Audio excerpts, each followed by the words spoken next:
দেশের ইতিহাসের ধর্ষণ ও হত্যা মামলায় সবচেয়ে কম সময়ে তদন্ত ও বিচার কাজ শেষে রায় হতে যাচ্ছে আজ। পল্লবীতে রামিসা ধর্ষণ ও হত্যার ঘটনার মাত্র ১৯ দিনের মাথায় আজ ঢাকা মহানগর শিশু সহিংসতা দমন ট্রাইব্যুনালের বিচারক মাসরুর সালেকিনের এই রায় ঘোষণা করার কথা রয়েছে। ঘটনার মাত্র ৫ দিনের মধ্যে পুলিশ তদন্ত শেষে অভিযোগপত্র দাখিল করেছে।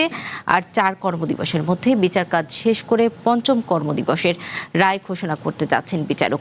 বাংলাদেশের ইতিহাসে ফৌজদারি অপরাধের ঘটনায় এত কম সময়ে তদন্ত ও বিচার কাজ শেষ করে রায় দেবার কোনো নজির এখন পর্যন্ত নেই। ১৯ মে পল্লবীর ১১ নম্বর সেকশনের বি ব্লকের একটি বাসা থেকে স্কুল ছাত্রী রামিসার খণ্ডিত মরদেহ উদ্ধার করা হয়। পরদিন ২০ মে রামিসার বাবা পল্লবী থানায় প্রতিবেশী সোহেল রানা ও তার স্ত্রী স্বপ্না আক্তারকে আসামি করে হত্যা মামলা দায়ের করেন।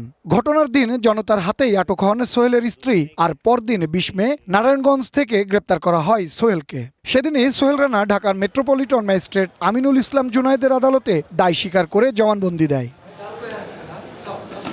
২১ মে রাতে বাসায় গিয়ে রামিসার বাবা মায়ের সাথে দেখা করেন প্রধানমন্ত্রী সহ তার মন্ত্রী পরিষদের প্রভাবশালী মন্ত্রীরা। এদিকে রামিসা হত্যাকাণ্ডের পর থেকেই ক্ষোভে ফুঁসে ওঠে গোটা দেশ। দেশ জুড়ে শুরু হয় তীব্র প্রতিক্রিয়া। ২৩ মে প্রধানমন্ত্রী তারেক রহমান ঘোষণা দেন ১ মাসের মধ্যে রামিসার হত্যাকারীর সর্বোচ্চ শাস্তি নিশ্চিত করা হবে।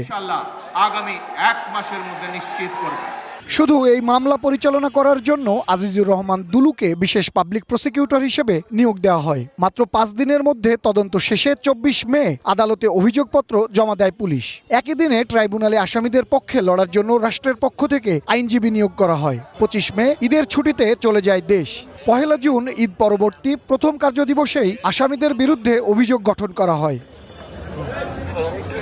২রা জুন রামিসা হত্যা মামলায় তার পরিবার, প্রত্যক্ষদর্শী, পুলিশ কর্মকর্তা, চিকিৎসক, তদন্তকারী কর্মকর্তা সহ ১৬ জনের সাক্ষ্য নেওয়া হয়। ৩রা জুন ২ আসামি সোহেল রানা ও তার স্ত্রী স্বপ্না আক্তার আদালতে আত্মপক্ষ সমর্থনে নিজেদের বক্তব্য পেশ করেন। ৪ জুন রাষ্ট্র এবং আসামি পক্ষের যুক্তিতর্ক উপস্থাপন শেষে ৭ জুন রায় ঘোষণার তারিখ নির্ধারণ করেন ঢাকা মহানগর শিশু সহিংসতা দমন ট্রাইব্যুনাল। দেশের ইতিহাসে এই প্রথম কোনো ফৌজদারি মামলায় মাত্র ৪ কর্মদিবসের মধ্যে বিচার কাজ শেষ করে ৫ কর্মদিবসের দিনে রায় ঘোষণা করা হচ্ছে। সৌরভ নূর, ওয়ান নিউজ, ঢাকা।